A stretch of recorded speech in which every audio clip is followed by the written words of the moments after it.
पुण्याच्या इंदापुरात राज्य सरकारनं काढलेल्या अध्यादेशाची प्रत ओबीसी समाजानं जाळलेली आहे। यावेळेस त्यांनी मुख्यमंत्री देवेंद्र फडणवीसांच्या विरोधात घोषणाबाजी देखील केली।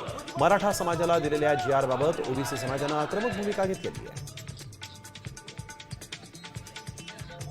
या जातीवादी सरकारचं करायचं काय? आता मराठा आरक्षण समिती पाठोपाठ ओबीसींसाठी स्वतंत्र मंत्रिमंडळाची उपसमिती स्थापन करण्यात आली। 8 सदस्यीय समितीचे महसूल मंत्री चंद्रशेखर बावनकुळे हे अध्यक्ष असून शिवसेना आणि राष्ट्रवादीच्या 4 मंत्र्यांना या समितीमध्ये स्थान देण्यात आले आहे।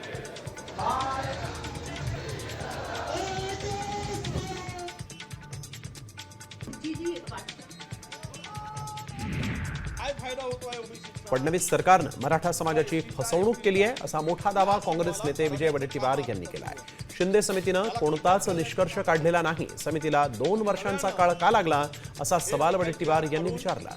त्यामधून काय साध्य होतं किंवा मी मारल्यासारखं करतो तू रडल्यासारखं। मराठा आरक्षणाच्या संदर्भातील जीआर कायद्याच्या चौकटीत बसणार आहे असं उपमुख्यमंत्री एकनाथ शिंदेंनी म्हटलं। शपथ पूर्ण केली, मराठा आरक्षण दिलं आणि टिकवलं असं देखील ते पुढे म्हणाले।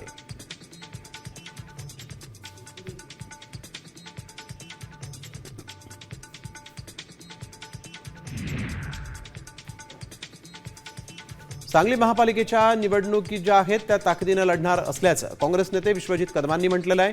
महापालिका निवडणुकीच्या पार्श्वभूमीवर काँग्रेस नेत्यांनी सांगलीमध्ये बैठक घेतलेली आहे। खासदार विशाल पाटील आणि विश्वजित कदम यांनी कार्यकर्त्यांना कामाला लागण्याचे आदेश दिलेत।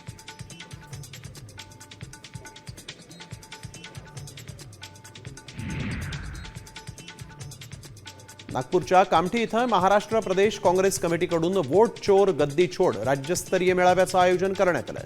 मतचोरीच्या विरोधात अखिल भारतीय काँग्रेस कमिटीनं देशभरात जनजागृती करण्यासाठी राज्यस्तरीय मेळावे आयोजित करण्याचा निर्णय घेतलेला आहे।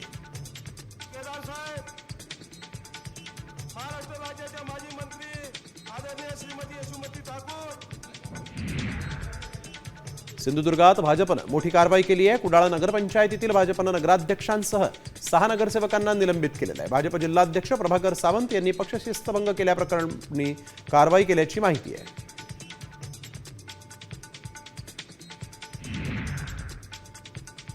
संजय गांधी निराधार योजनेमध्ये 1000 रुपयांची वाढ करण्यात आली आहे। तर मुंबईतील आणिक डेपो वडाळा ते गेटवे ऑफ इंडिया मेट्रो मार्गिका 11 प्रकल्पास मान्यता देण्यात आली आहे। तसंच पुण्यातील बालाजीनगर आणि बिब्वेवाडी या 2 नवीन स्टेशन्सला मंजुरी मिळाली आहे।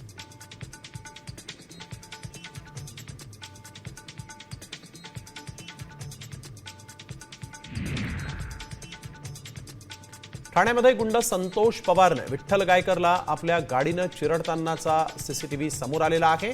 वागळे इस्टेट परिसरात ही थरारक घटना घडलेली आहे। पूर्ववैमनस्यातून संतोष पवारने गायकरची हत्या केली। आरोपी अद्यापही फरार आहेत।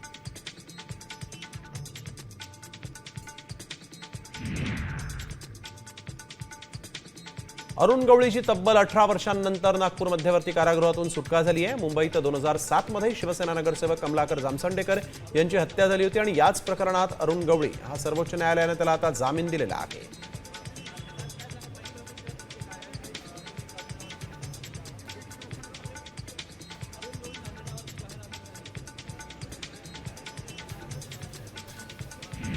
वसईतील एका सार्वजनिक गणेशोत्सव मंडळामध्ये महिलांना नाचवण्यात आलेला आहे। गणेशाच्या मूर्तीसमोरच या महिलांनी अश्लील डान्स केलेला आहे आणि हा व्हिडिओ मोठ्या प्रमाणात व्हायरल होतोय। या प्रकरणी पोलिसांनी आता कारवाई केली। या गणेशोत्सव मंडळाविरोधात गुन्हा दाखल करण्यात आलेला आहे।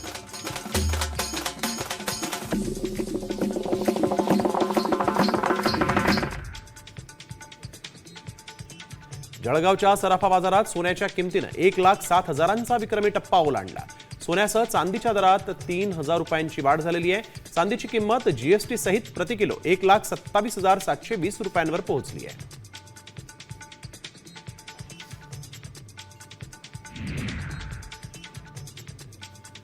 जळगावच्या मुक्ताईनगरात मध्य प्रदेशातून महाराष्ट्रात होणाऱ्या गुटखा तस्करीचा डाव पोलिसांनी उधळलाय।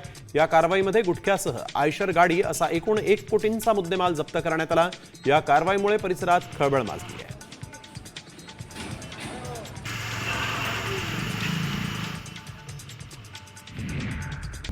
आता isakal.com आहे देशातील नंबर 1 ची मराठी न्यूज वेबसाईट। प्रत्येक अपडेटसाठी isakal.com ला नक्की भेट द्या.